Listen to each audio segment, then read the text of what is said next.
Amefa, Ehejo, hey. Thank you very much, ladies and gentlemen. National Chairman of our party, who is the presiding officer at this Congress, the founder of our party and chairman of the Council of Elders, Your Excellency, President John Mahama, members of the Council of Elders, Honorable Second Deputy Speaker, Honorable Minority Leader, members of the National Executive Committee of the NDC, regional, constituency, and branch executives, supporters and sympathizers of our great party, the NDC, representatives of other political parties, special invited guests, and our friends, members of the diplomatic corps, my fellow Ghanaians, our media colleagues, ladies and gentlemen. Let me also join in welcoming you all, especially to the Trade Fair Center in Accra and to our 9th National Delegates Congress. We're gathered here this morning for yet another important party activity and on the theme, Together We Win 2020. Today we are strengthening and boosting our collective and noble determination to reorganize our party, promote unity within our ranks, energize our branches, and work towards winning the 2020 general elections. I congratulate each and every one of you gathered here and the millions across the country for your individual and collective efforts so far.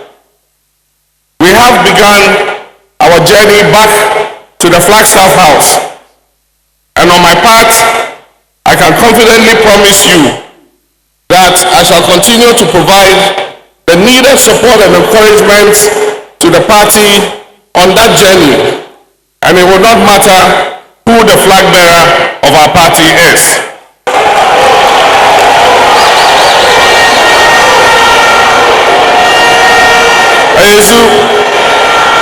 Unfortunately, ladies and gentlemen, one key person who played a critical role in our reorganization effort is not here with us today.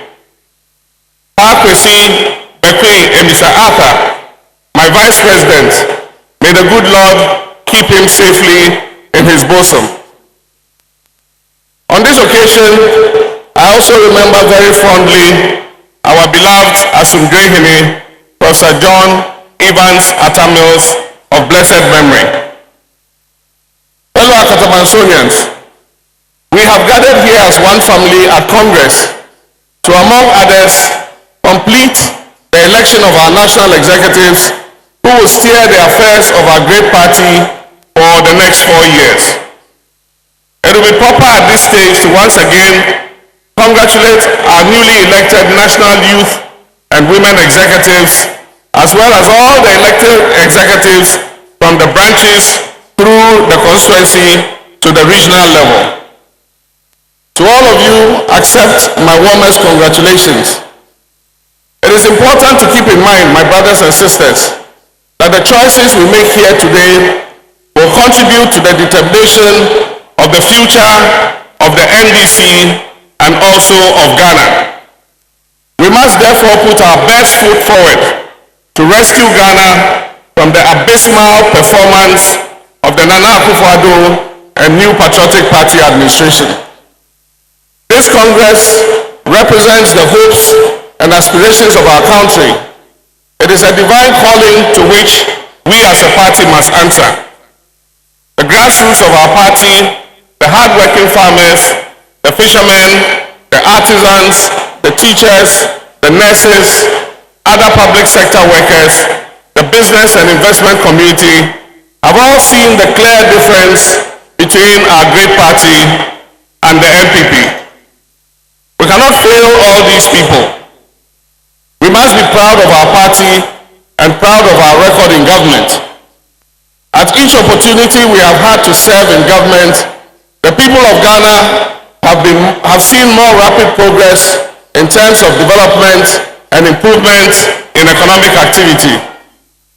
Business confidence was at an all-time high prior to 2017, and economic activity and investment in the real sector exceeded the performance in the last 2 years under the NPP. Development in the road sector, education, healthcare, electricity, water, and also in the aviation and maritime subsectors were clearly visible for all Ghanaians to see. Today, business confidence is down, and economic activity is at a standstill. The cry you hear from Ghanaians every day is, "Enko ye, enko ye." Ladies and gentlemen, the inept handling of the banking crisis has led to the almost complete collapse of the local finance sector. Banks belonging to Ghanaians have been closed, and the Akufo-Addo administration's predatory approach towards indigenous investors in that sector has created a panic run on the remaining surviving Ghanaian financial institutions. This has gravely affected small and medium enterprise lending and has led to significant job losses. Meanwhile, government borrowing continues to spiral out of control. For a party that frowned on borrowing, the current rate of unbridled borrowing represents a hypocritical U-turn, where words spoken in opposition do not match actions taken in government. Ghana's current debt has ballooned from 122 billion Ghana cedis at the end of 2016 to 170 billion cedis at the end of September 2018. This amounts to a whopping accumulation of almost 50 billion Ghana cedis debt in a space of less than 2 years. Currently, the NPP administration is only counting on a rebasing of the economy to show an artificially lower debt to GDP ratio, but which will still be totally out of sync with a historically low 11% revenue to GDP. In the fight against corruption, the NDC has a better record in terms of regime accountability. The NPP has proven in government that it is always reluctant to pursue their own, despite the swelling stench of corruption around their administration. All Ghanaians have received so far is lip service in the fight against corruption. A special prosecutor's office, their flagship anti-corruption instrument, remains starved of funds, personnel, and logistics to do its work. As I said in whole last year, and I quote, "It does not take bravery to prosecute one's political opponent. The true test in the fight against corruption is holding your own people accountable when they go wrong." And so far, the president has failed this test. Most appallingly, the president has become the clearinghouse for clearing his appointees accused of corruption.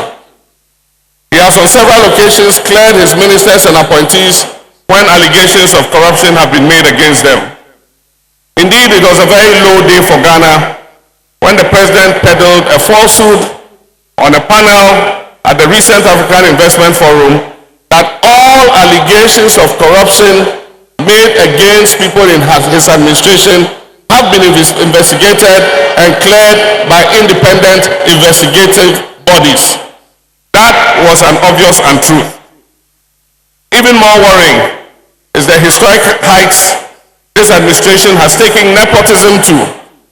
All comments referring to the large number of families and cronies serving in this administration are falling on deaf ears.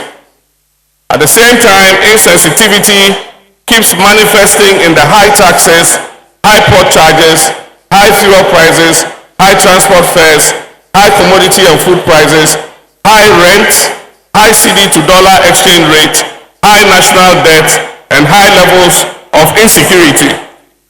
Are also citizens and not spectators, and we are only amplifying the voices of our fellow citizens. Mr. President can choose not to listen or respond to us, but eventually the citizens of Ghana will demand that response and exact a verdict on the issues that we have kept raising.